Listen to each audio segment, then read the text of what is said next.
Y es por gracia. Por gracia soy salvo. Gracia es favor inmerecido, ¿verdad? Pero Pablo habla de una abundante gracia. ¿Cuál es esa abundante gracia? Bueno, la salvación es por gracia. El hombre se extravió y Dios lo recuperó por gracia. Pero ahí no queda todo, hay una gracia más abundante, y ustedes hermanos, y hay una gracia más grande que la salvación. Sí, hay una gracia más grande que la salvación, es cuando llegamos a la nación celestial, a la nueva Jerusalén, que es lo que Dios siempre ha querido. Que el hombre vive en un paraíso donde fue puesto. El hombre en el paraíso, en su estado de inocencia, cuando Dios lo puso en el paraíso, tenía una relación con Dios. Dice que hablaba con Dios cara a cara. Tenía relación con su prójimo, en ese caso era Eva, y Adán dice, este carne es de mi carne.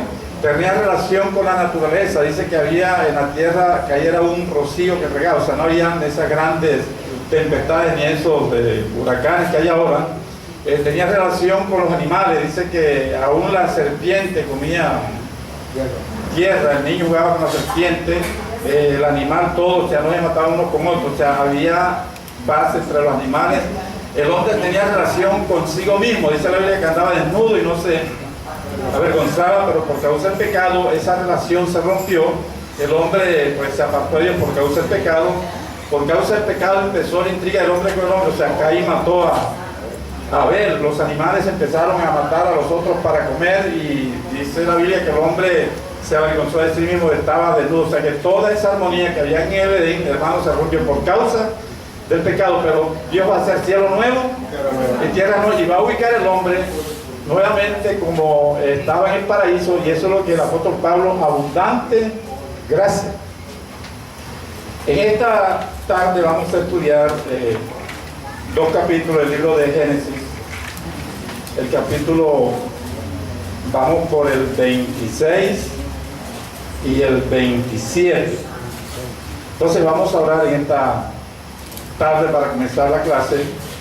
Padre, te damos gracias. En esta tarde te adoramos y te bendecimos. Padre, magnificamos tu nombre, porque tú eres Dios. Señor, tú eres el único digno de ser alabado, ensalzado y glorificado. Dios, porque tú nos salvaste por gracia, pero por una abundante gracia nos vas a llevar a un paraíso, a una tierra nueva, a un cielo nuevo, donde morará la justicia de Dios, donde habrá, Dios mío, vida y vida eterna. Gracias te damos, Señor, porque ese camino que nos lleva a esa vida eterna se llama Jesucristo. Gracias porque en esta tarde, Dios, lo podemos sentir en nuestros medios, porque tú dices, donde hayan dos o tres reunidos en tu nombre, ahí estaré. Gracias, Jesús. Amén y amén. Bien, mis hermanos, el capítulo 26 del libro de Génesis, siguiendo la senda que nos marcaron nuestros antepasados. En las clases pasadas hablamos del capítulo 3, ¿verdad? Que hay un funeral, y el capítulo 24 hay un matrimonio. El capítulo 23 de Génesis habla de un funeral, y el capítulo 24 nos habla de un matrimonio. Son dos acontecimientos que Dios estableció, porque Dios le dijo al hombre, creceos y multiplicaos, después de bendecirlo, ¿verdad? En otras palabras, le dijo, los declaro marido y mujer, y está la sentencia del matrimonio, por cuanto el hombre dejará a su padre y a su madre y se unirá a su mujer, y los dos serán una sola carne. Desde entonces, hermano, comenzó el matrimonio, que es la institución más antigua que hay sobre la tierra. Pero Dios también le dio al hombre una exhortación, ¿verdad? Que no comiera del árbol que estaba en el medio del paraíso, porque el día que lo comiera moriría. El hombre comió y entonces comenzaron los funerales. Usted lee el capítulo 5 de Génesis, dice que Adán tenía 700 años cuando era Set, y murió, y Set tenía tanto y también murió. O sea que todo como un campanazo fúnebre de algo que está establecido por Dios, que los hombres mueran una sola vez y después el juicio. Dos acontecimientos están en el libro de Génesis. El 23 hay un funeral, y en el 24 hay un matrimonio, unas bodas. Y esos acontecimientos, hermanos, se dan en todas partes, en todas las lenguas, en todas las razas, sea una ciudad, metrópoli, sea un pueblo, sea una aldea o un villorrio, y son los acontecimientos que siempre reúnen a la familia, porque son establecidos por Dios. Mire, nosotros somos dos hermanos, 12, y nunca nos reunimos, al menos que haya o un matrimonio o un funeral. De lo contrario, no nos reunimos. Yo creo que todas las familias son iguales. Génesis 23 hay un funeral. Y el capítulo 24 hay un matrimonio. Dos cosas que fueron establecidas por Dios, que son tan antiguas, hermano, como el mundo. El capítulo 25 nos habla del testamento de Abraham. Abraham antes de morir organizó su familia, ¿verdad? Dice el testamento, nombró heredero universal a Isaac.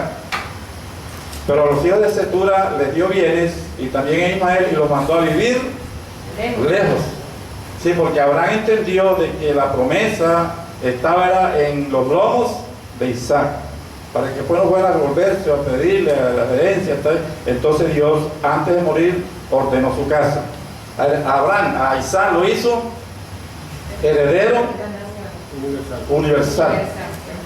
Pero también le dio dones a los hijos de Cetura y los mandó bien lejos, lo que hoy es la península arábiga, están los árabes, y a los hijos a Ismael también le dio su herencia y lo mandó bien lejos. A Isaac le dio la tierra prometida. Bien, capítulo 4, el 26, comienza con dificultades para Isaac. O sea, hay dificultades para Isaac, el heredero de la promesa. Ese sería el título principal. Pero Dios lo ayuda guiándolo a través de su palabra. Esa es la ventaja, hermano, que cuando un cristiano está en dificultad, Dios lo guía, gloria a Jesús. Él no nos deja solo, Él no nos desampara. La Biblia dice en la revelación de Jesucristo que Dios le dio a su siervo Juan para que se la transmitiera a su siervo. Cuando una persona es siervo de Dios, Dios no lo deja confundido. Dios se le va a revelar. ¿A quién se le revela a Dios? A sus siervos. Siempre que usted tenga una dificultad, Dios te va a mostrar el camino, gloria a Dios. Y la dificultad fue que hubo hambre en la tierra, dice el capítulo 26, el verso 1. Después hubo hambre en la tierra, además de la primera hambre que hubo en los días de Abraham. El hambre es un azote. Uno de los peores azotes que puede tener la humanidad es el hambre.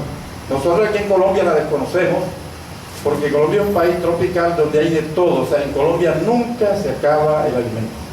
O sea, usted puede ir al mercado de Barranquilla a cualquier día del año y siempre consigue buena comida. Debemos dar gracias a Dios, hermano, por el país donde vivimos, gloria a Dios.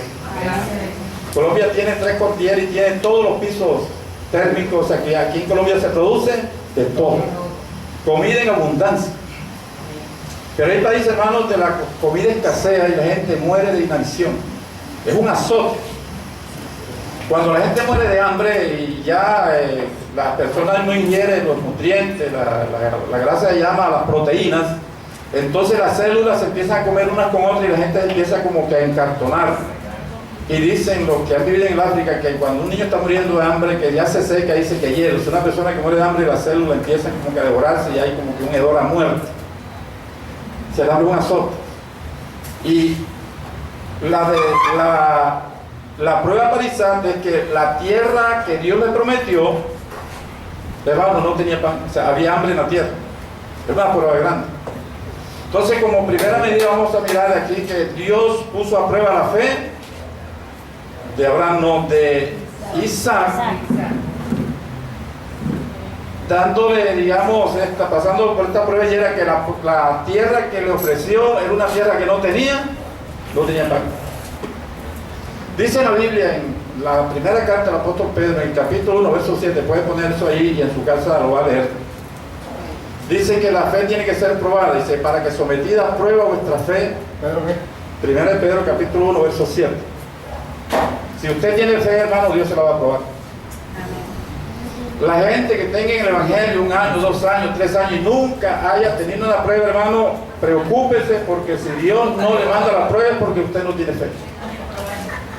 O sea, en esta tarde vamos a orar por los hermanos que nunca han tenido prueba. ¿Para qué? Para que Dios le envíe una prueba. Porque si Dios no te prueba porque no tiene fe, y la Biblia dice que sin fe es imposible agradar a Dios.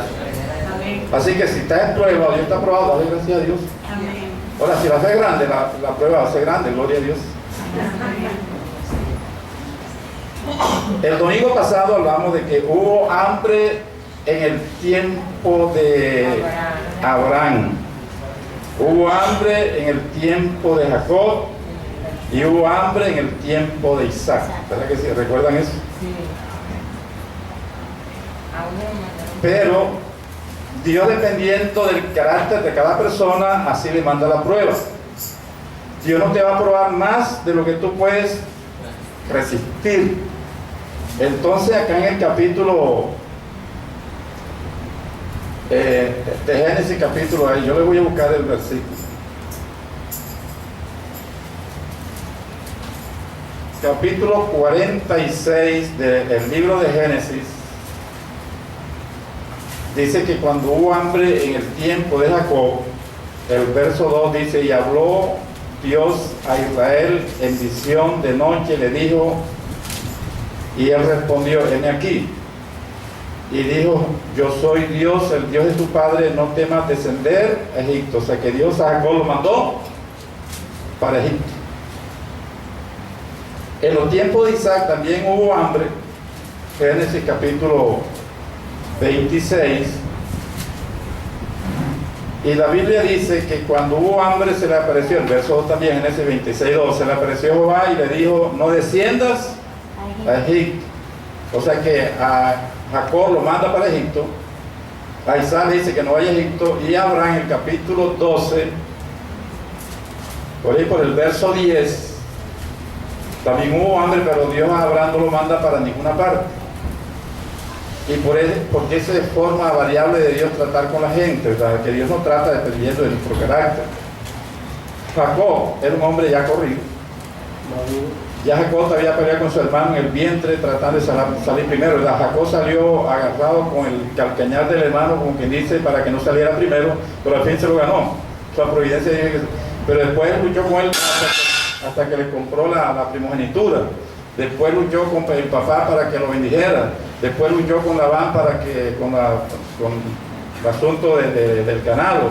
Después luchó con el ángel. O sea que Jacob luchaba con todo el mundo y siempre ganaba. O sea que Jacob era un luchador, y Dios se da cuenta que era un temperamento que podía vencer las aflicciones de Egipto, porque Egipto es Egipto. En cambio, este muchacho Isaac, que fue el padre, hijo de un padre millonario, Abraham era millonario, lo tuvo en la vejez. Sara también lo tuvo en la vejez, y era tan consentido que este muchacho Nabo que se rió de él. Sara dice: este muchacho se ve de aquí, o sea que lo tenía súper protegido. Yo imagino que hasta la crema dental se la ponía en el cepillo, la tenía una nana para que le pusiera la toalla, o sea que Isaac no sabía que era una prueba. Por eso Dios no permitió que descendiera a Egipto, porque la prueba de Egipto Isaac no la podía soportar. O sea que Dios nos prueba dependiendo de nuestro carácter. Y él dice que habitó en Gerar, la tierra donde había nacido, y habitó como forastero. Pero Dios empezó a bendecir a Isaac allí en Gerar en un tiempo de escasez, en un tiempo de sequía. Dios le empieza a bendecir, gloria a Dios. Dice el verso 4. Dios le dice: multiplicaré tu descendencia como la estrella de los cielos. O sea, le da la promesa a Abraham. Aquí, antes de la bendición, Jacob tiene una prueba. Bueno, Isaac, una prueba, no, un pecado. Él negó también a su esposa, dijo que era hermana de él. O sea que parece que los pecados se repiten. Sí, señor. El mismo pecado de Abraham allá en el capítulo 12 se vuelve a repetir aquí en el capítulo 26. Lo que pasa es que la prueba de Abraham allá fue más grande. La de Isaac fue más pasajera. La de Abraham fue grande porque Sara llegó al harén del faraón. O sea que Abraham casi que pierde a Sara. Aquí no, aquí Abimelech descubre a Isaac, o le descubre la mentira. ¿Por qué? Porque se dio cuenta que no era su hermana, sino su esposa. Entonces Abimelech da una orden, dice: cualquiera que toque a esa mujer va a morir. O sea que vemos cómo Dios está como que protegiendo a Isaac, porque no tenía el carácter o el temperamento ni el de Abraham. No se sabía defender. No se sabía defender.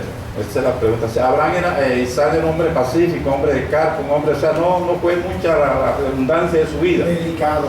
Era muy delicado, sí señor, esa es la palabra. Pero Dios da señales de buena voluntad con Isaac. Dice el verso 11, de ahí el 26, ponga señales de buena voluntad de Dios para con Isaac, porque son las mismas señales para con nosotros. Entonces Abimelech tomó el pueblo diciendo: el que tocare a esta mujer, a este hombre, esta mujer, de cierto morirá. Y dice el 12: sembró Isaac en aquella tierra y cosechó aquel año, o sea, aquel año de hambre, aquel año de escasez, aquel año 100 por 1, y lo bendijo Jehová. Yo quiero hablar de este 100 por 1, porque es que las matemáticas de Dios son diferentes a las nuestras. 100 por 1, o sea, en tiempo de escasez. Dios le dio a Isaac una cosecha del 100 por 1. La Biblia tiene un problema, y es que fue escrito por gente campesina, ¿verdad? O sea, el 80% y de pronto más de los escritores de la Biblia eran de origen de campo, eran puros campesinos, y ellos utilizan un lenguaje de campo. De pronto la mayoría que estamos aquí no tenemos ese conocimiento de lo que es la siembra, de lo que es un hombre de campo, ¿verdad? Que la gente del campo lo que siembra lo mide. O sea, en el pueblo mío utilizan algo que llaman que la cuartilla, ¿verdad? La cuartilla. ¿Cuántos aquí nacieron en un pueblo? Amén. Entonces los campesinos llenan ese aparatico que es allá lo hacían de un bejuco. Y entonces ellos llevan la cuenta de lo que siembran y miran lo que cosechan. O sea, ellos más o menos sacan la deducción. Siembran una cuartilla de maíz, ¿verdad? Ellos dicen: sembró una cuartilla de maíz. Cuando se siembra una cuartilla de maíz y la cosecha es buena, sacan 30 por un, ¿cómo le parece? O sea, si siembran una cuartilla, cuando sacan el maíz lo desgranan, salen 30 cuartillas, una cosecha buena. Pero muchas veces cuando la cosecha es muy buena, sacan hasta 50 por 1. O sea que eso lleva un reto. O sea, si él siembra una cuartilla de maíz, cuando ya produce la cosecha, la desgranan, pueden medir y salen 50 por cada cuartilla que se siembra. O sea que es una cosecha abundante. 50 por 1. En esta región se va a ver el 30 por 1, que es una región bastante árida. Pero la Biblia dice que Dios bendice a una cosecha de ¿qué? Del 100 por 1. En un momento de escasez, en un momento de sequía, o sea, Dios bendijo a Jacob. O sea que donde la demás gente se muere de hambre, hermano, Dios bendice a su pueblo. Donde otros mueren de requerir, hermano, Dios bendice a su pueblo, gloria a Dios. Siempre Dios tiene, o sea que Dios lo bendijo con una gran cosecha. Y dice que no solamente cosecha, también tuvo muchas ovejas. El verso 2, el 3: el varón se enriqueció y fue prosperado y se engrandeció hasta hacerse muy poderoso, y tuvo ovejas y hato de vacas y mucha labranza, y los filisteos le tuvieron envidia. O sea que siempre va a despertar envidia cuando Dios prospera algo. O sea, hay gente que le da amargura cuando alguien prospera, y eso es lo que le envidia. O sea, como si la prosperidad del vecino o de mi hermano me fuera a perjudicar a mí. Pienso que debiéramos de gozarnos cuando una persona prospera. ¿Por qué? Porque si uno necesita, de pronto uno puede auxiliar. ¿Qué tal si todo el mundo, hermano, está en la mala? ¿Qué tal que en la iglesia todo el mundo está en la mala? O sea, que Dios prospera a algunos para que ayuden a otros, ¿sí o no? O sea, no nos debe dar rabia cuando alguien prospera, porque eso es envidia. Entonces los filisteos se llenaron de envidia. Y después el mismo el verso 16, que eran tan grandes amigos, que el que dijo: el que toque a este hombre se muere. Mira, también o sea, la envidia es como una raíz. Verso 16: entonces dijo Abimelech a Isaac: apártate de nosotros, porque te has hecho mucho más poderoso que nosotros, mucho más poderoso que nosotros te has hecho. De pronto yo creo que tiene miedo, ¿verdad? Entonces vemos aquí una serie de tretas que los filisteos le hicieron a Isaac, allí en esa región, hermano, donde el agua escasea, un pozo de agua, hermano, de mucho valor. Dice la Biblia: Isaac estaba allá en el monte arriba con el rey o el príncipe Abimelech, ¿verdad? Entonces dice el 17: e Isaac se fue de allí y acampó en el valle de Gerar y habitó allí. O sea, se bajó, ¿verdad? O sea, es mejor estar en paz en el valle que estar con la bendición allá en el cerro, pero misericordia. Jesús lo dijo, que más vale la mesa bocado seco y en paz que mesa donde. Allá Isaac tenía la bendición, allá arriba. Pero de pronto renunció a esa comodidad que le daba la parte alta, ¿verdad?, con el príncipe Ahimelech, y bajó al valle. O sea, muchas veces el cristiano tiene que renunciar a algunas comodidades para buscar la paz. La Biblia dice: busque la paz y síguela. Y después de la paz viene la bendición. ¿Por qué?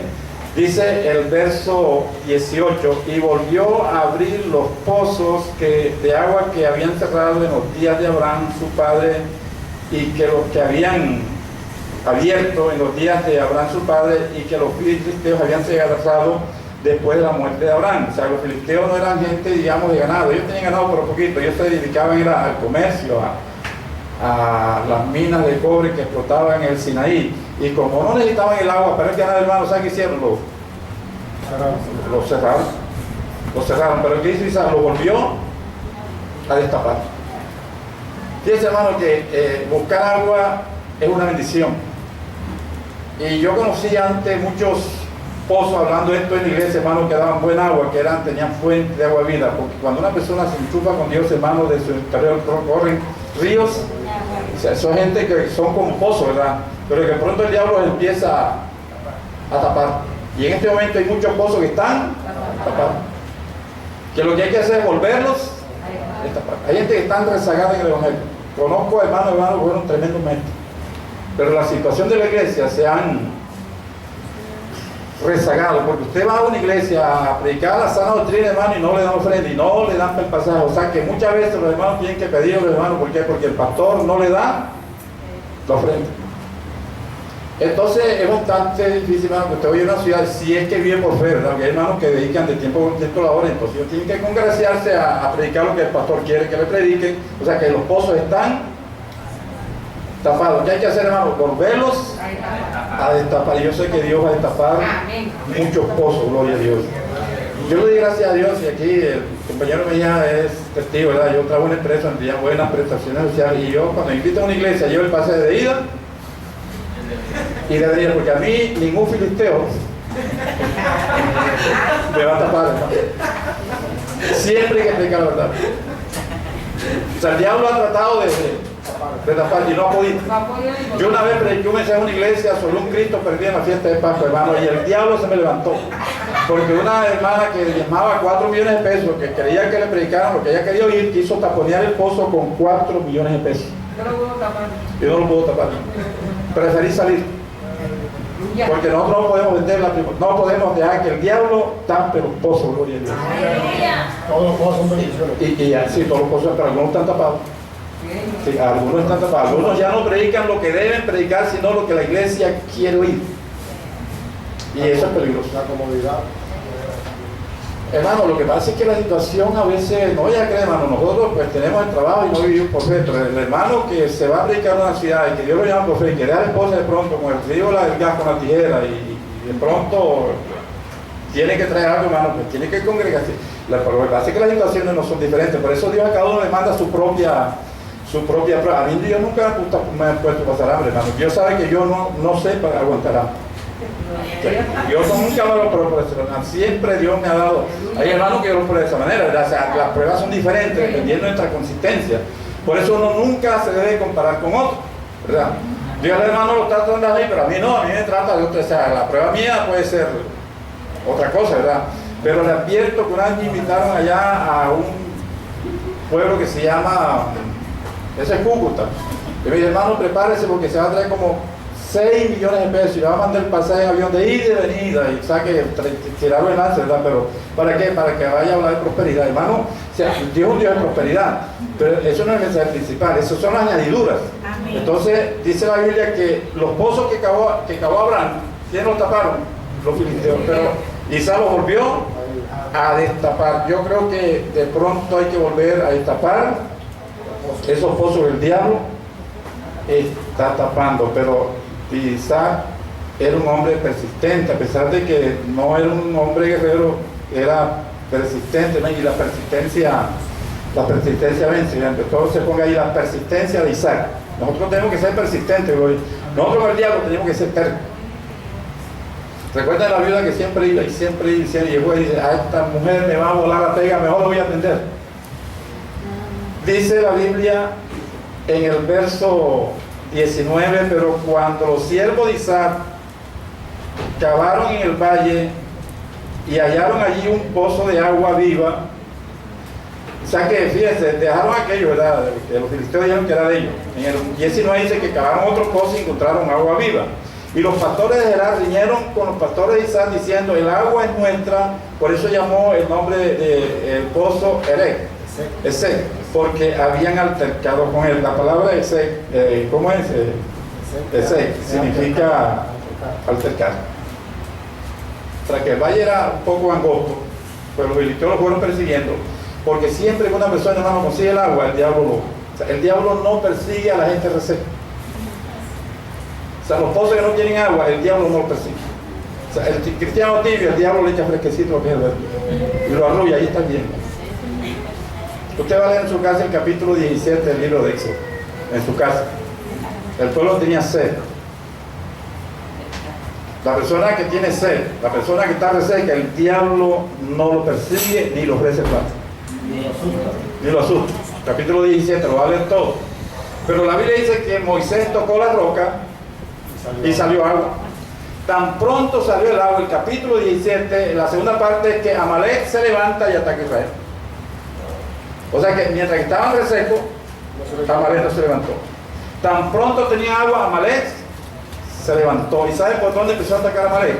Por la retaguardia, donde los que venían cansados, los ancianos que venían atrás. O sea, no atacó a la tribu de Judá, que era la que eran. O sea, el diablo es cobarde, atacó a los rezagados.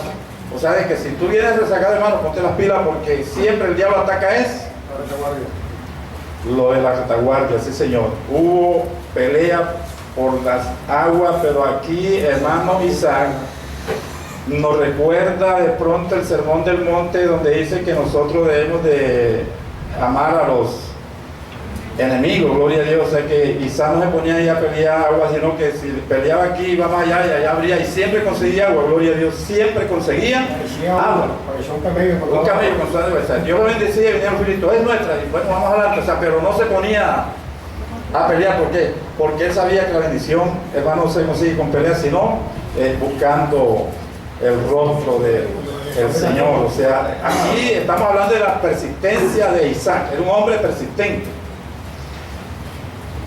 Dice el 21, y abrieron otro pozo y también riñeron sobre él, y llamó su nombre Timna, ¿verdad? Y se apartó de allí y abrió otro pozo y no hubo riña sobre él, y llamó su nombre Rehoboth, y eso quiere decir amplitud o anchura. O sea que el valle acá era estrecho, pero como él iba huyéndole a los filisteos, hay una parte ancha, ¿verdad? O sea que siempre Dios no quiere llegar a partes holgadas. Yo pienso era que Dios estaba sacando para que llegara a una parte holgada, gloria a Dios. Y ya allí los filisteos lo dejaron en paz. Por eso, hermano, la paz hay que buscarla. La Biblia dice, busca la paz y síguela.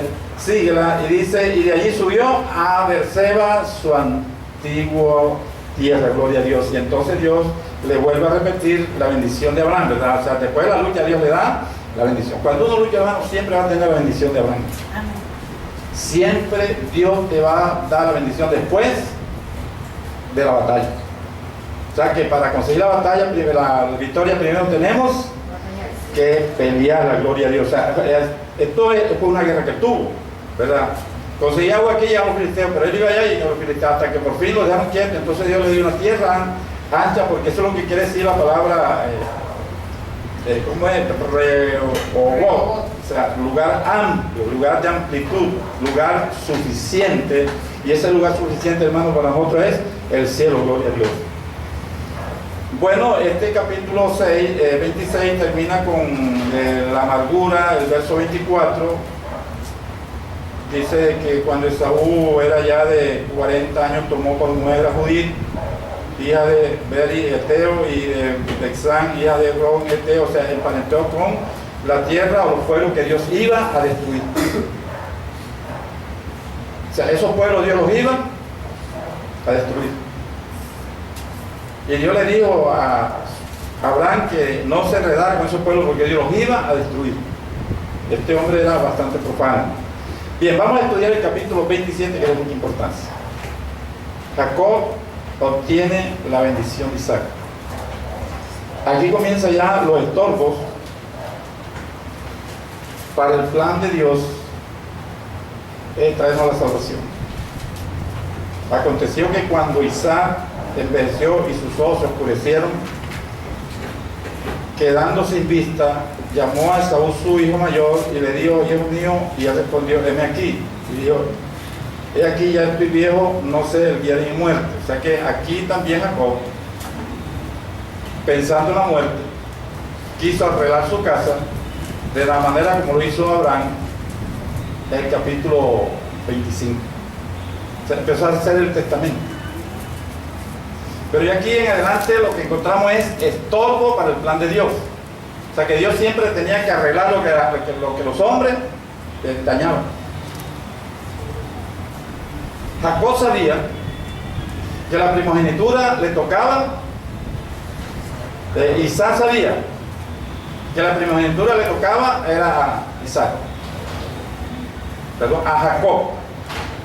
Porque ya Dios lo había establecido. Desde antes de nacer, Dios escogió a Jacob.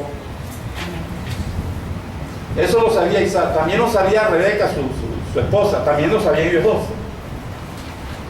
Entonces el hombre trata de arreglar la casa antes de morir, pero puso en balanza el afecto natural, y eso es peligroso.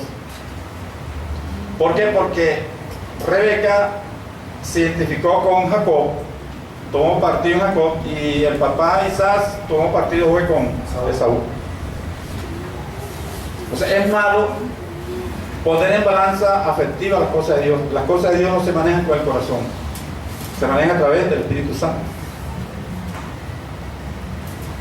¿Qué era lo que Isaac le quería dar a Jacob? Una pregunta. Le dice: ve y trae una casa para que te bendiga y te dará la primogenitura. Otra pregunta: ¿qué era lo que trataba de conseguir Esaú si él había vendido? Ahora, como Rebeca se dio cuenta, tomó partido con Jacob para evitar que los designios de Dios no se cumplieran, sino que la primogenitura fuera para aquel que Dios había predestinado. O sea, que ellos trataron de ayudar a Dios. Fíjense, hermano, una familia, Isaac y Jacob, ese matrimonio fue planeado en el cielo. Porque Abraham, hermano, puso mucho cuidado para que su hijo se casara en la voluntad del Señor. No tanto que era la voluntad del Señor, hermano, tuvo problemas, porque todos los hogares pueden tener problemas. El hogar puede ser de Dios y dirigido por Dios, pero siempre van a haber problemas. Mira, tentar a Dios es tratar de cambiar los designios y las normas que ya han establecido y que son fáciles de distinguir, basando de pronto a nuestra sana o santa sabiduría. De pronto, cuando uno desconoce algo, pues uno puede pedir una dirección de Dios: Señor, dirígeme esto porque no sé. Pero si había algo que era claro para toda esa familia, era que la primogenitura pertenecía a Jacob. O sea, Dios lo había establecido. Entonces, ¿qué hace Jacob? Manda al muchacho que busque una casa, ¿verdad?, que salga a cazar, con una señal que si la conseguía porque era señal de Dios que le diera eso es tentar a Dios. O sea, la gente incrédula que conoce la voluntad de Dios, o sea, la gente desobediente que conoce la voluntad de Dios y que sabe que lo que va a hacer va en contra de su voluntad, siempre anda buscando una señal para justificarse de la desobediencia que va. De error. Sí. O sea, si me sale es porque la voluntad de Dios. No, ya tú conoces la voluntad de Dios porque está de manera explícita en la Biblia. Yo digo algo: hay cosas que hay que pedirle la dirección a Dios. Eso es cierto, pero hay cosas que están implícitas aquí. Que voy a predicar el Evangelio, voy a pedirle la voluntad de Dios, si es, vaya y predico, porque la Biblia dice: id y predicate el Evangelio. O sea, hay cosas que no hay que buscar la dirección de Dios porque están aquí de manera implícita. Entonces Jacob manda al otro que busque una casa para ver si, como una señal, si no la consigue, pues. ¿Qué era lo que quería darle Jacob a Isaac, a Esaú? Es una pregunta bastante buena, gloria a Dios, porque muchas veces nosotros cometemos esos problemas, esos errores.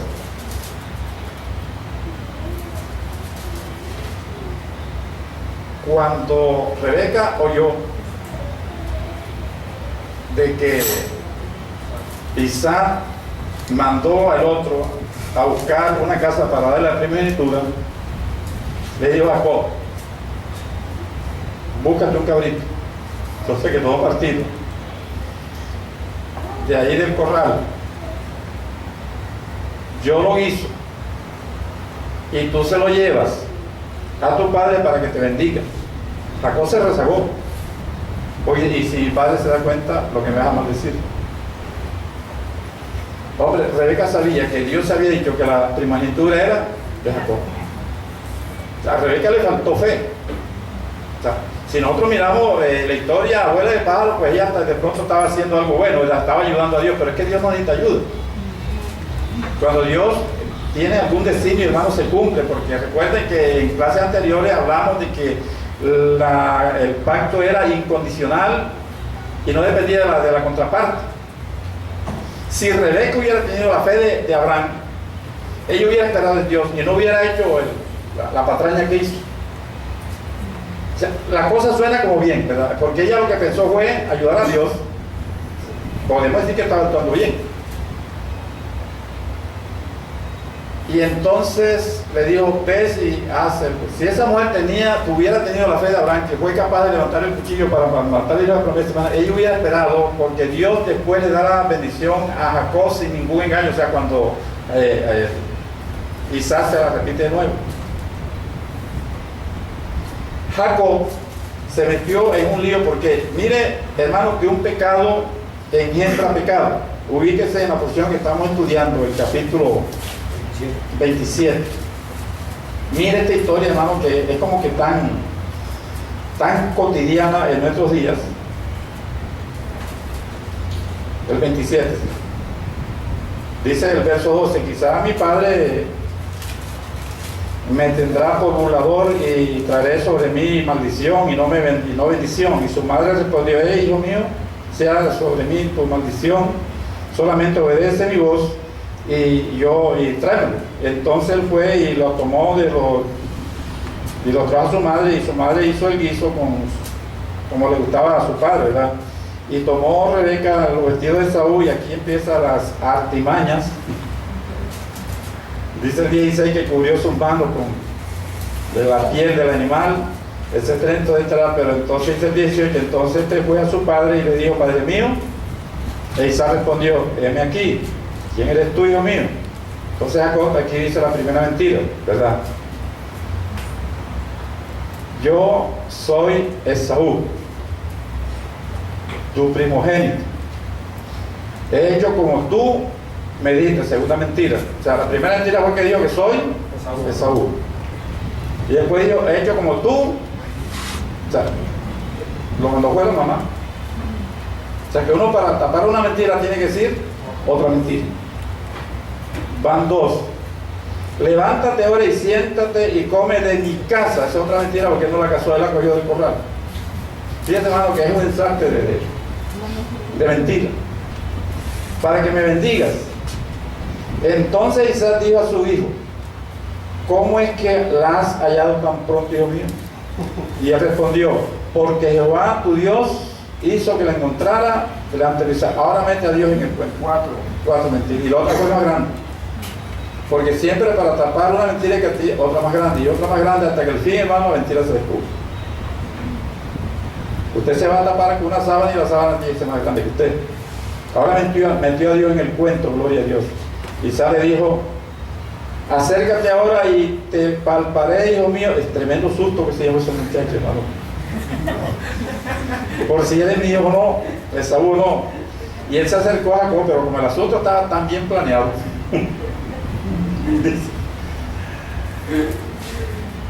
y sintió que era belloso la mano de Esaú, y le dijo, y le bendijo, y dijo: ¿eres tú mi hijo? Dice Esaú. Jacob respondió: yo soy. ¿Y van cuántas? Van 6. Dijo también, acércate y comeré de la casa de mi hijo, para que yo te bendiga. Y Jacob se le acercó, e Isaac comió, le trajo también vino y bebió, e Isaac, su padre, acercó, y ahora bésame, hijo mío. Y se acercó y le besó, y olió Isaac el olor de su vestido, que oliera a bejuco, que oliera como ese poco de monte que hay, ¿verdad? Y entonces Isaac le dio la bendición a Jacob. Pero si miramos todo esto, hermano, con la lupa del Espíritu Santo, aquí todo el mundo cometió un error y todo el mundo salió perdiendo. Porque aunque la Biblia no dice que Rebeca hizo mal, el Espíritu Santo deja ver de que hizo mal. Porque por causa de esa patraña, hermano, nunca más volvió a ver a su hijo querido. Aquí podemos decir quizás, bueno, Isaac quería darle la bendición natural, la parte natural. Sí, pero él estaba rezagándose. ¿Por qué? Porque él sabía que la bendición le pertenecía al menor. Y el otro, Esaú, que también otro sinvergüenza, que a pesar de que ya la había vendido, la quería recuperar. Pero entonces la Biblia defiende a Jacob. ¿Por qué? Porque es que Esaú era un profano. ¿Y qué significa la palabra profano? Aquellas personas que tienen las cosas espirituales, que no le dan valor a las cosas espirituales, sino que siempre se dejan llevar por las cosas terrenales. Entonces la Biblia dice que Esaú, cuando vio que la había perdido, la procuró con lágrimas.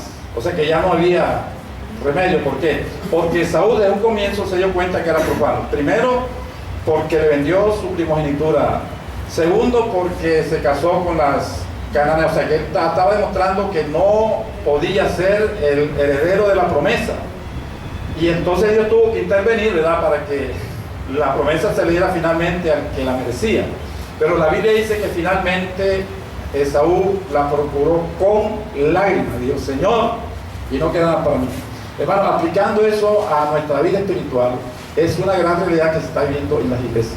Porque muchas personas evangélicas, dentro de la iglesia evangélica, hermano, hay gente profana. O sea, hay gente que están en la iglesia pero ya están apartados.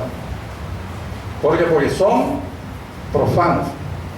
¿En qué consiste ahora una persona que sea profana? Hermano, la gente que tiene poco las cosas que son de Dios. O sea, que apelan más a las cosas terrenales.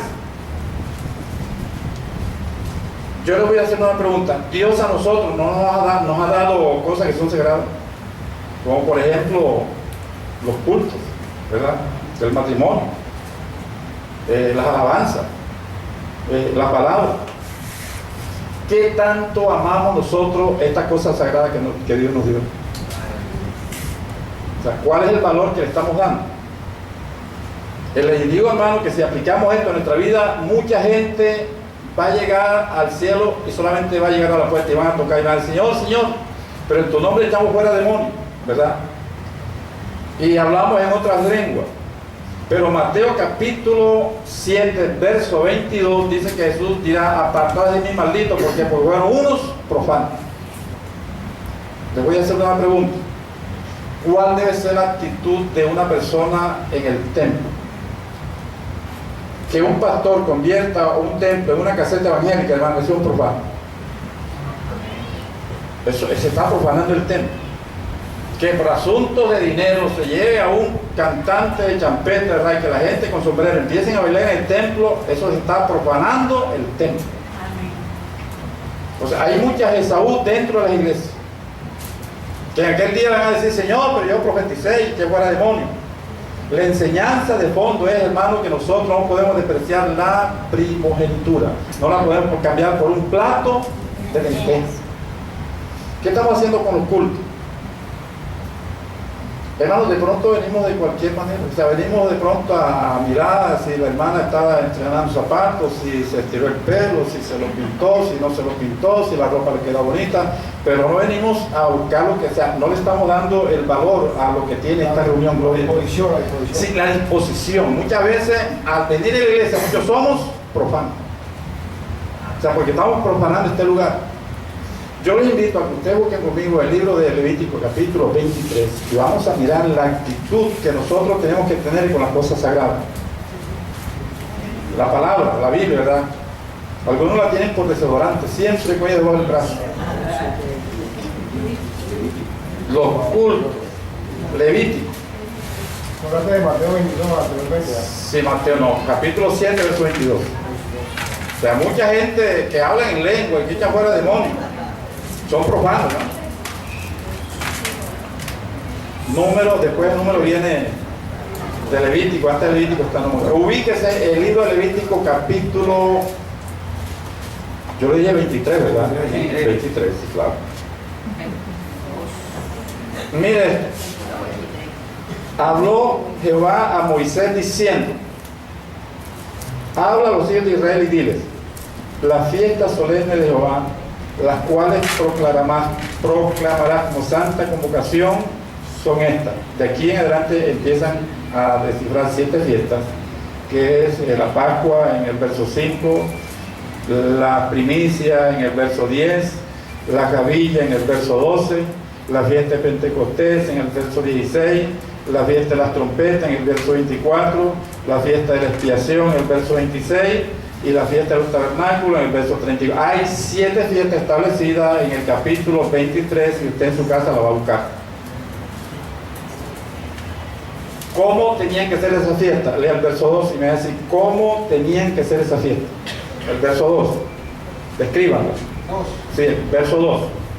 Habla a los hijos de Israel y diles: las fiestas solemnes de Jehová, las cuales proclamaréis como santas convocaciones serán estas. Tenían que ser solemnes, tenían que ser santas y eran de Jehová. Ese es el modelo del culto. Un culto, que es el que estamos haciendo, cualquier culto tiene que ser solemne, santo, porque es de Jehová. Yo hago una pregunta: ¿qué es solemnidad? Solemnidad es como darle honor. Solemnidad es protocolo. Sí, el protocolo que se le da a una cosa dada a la importancia que tiene. Ese es protocolo, es solemnidad. Mire, es que nosotros podemos ser profanos y de pronto vamos allá a tocar y decir: no, aquí no entra. ¿Por qué? Porque tú fuiste. O sea, es que la historia de Saúl se repite. ¿Cómo deben ser las fiestas? ¿Cómo debe ser un culto evangélico? Tiene que ser solemne, santo, porque es para Jehová. Así de fácil. Usted no tiene que buscar otra cosa. ¿Qué es solemnidad? Es protocolo. El protocolo que se da a una cosa dada la importancia. ¿Sabe qué es solemnidad? Solemnidad es como cuando viene el presidente de los Estados Unidos a Colombia. El presidente de Colombia no va con una bermuda, ni con una camiseta de esa de jabón único, de FA, pues, ni va con par chancleta, porque hermano, eso sería una ofensa eso sería una falta de respeto. O sea, ahí tiene que haber una solemnidad. O sea, debe haber un protocolo.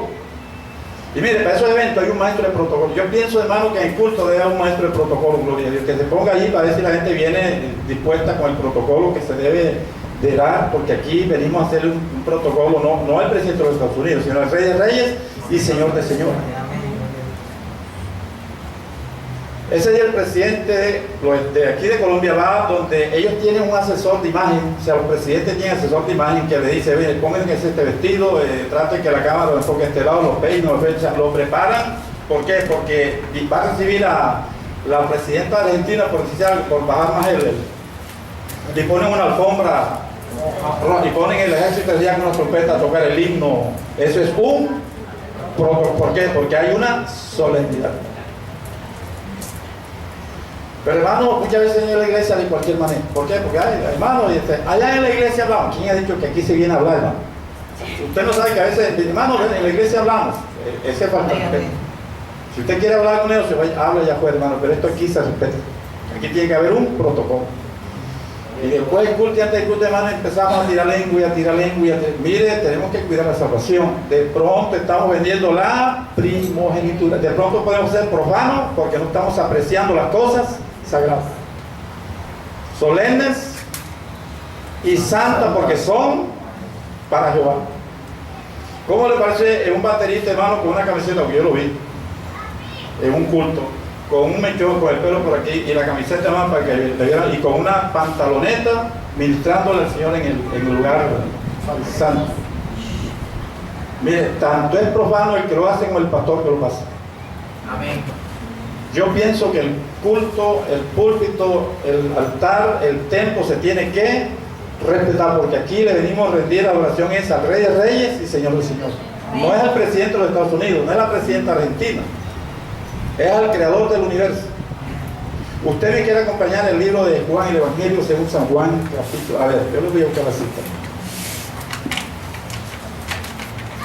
Evangelio según San Juan,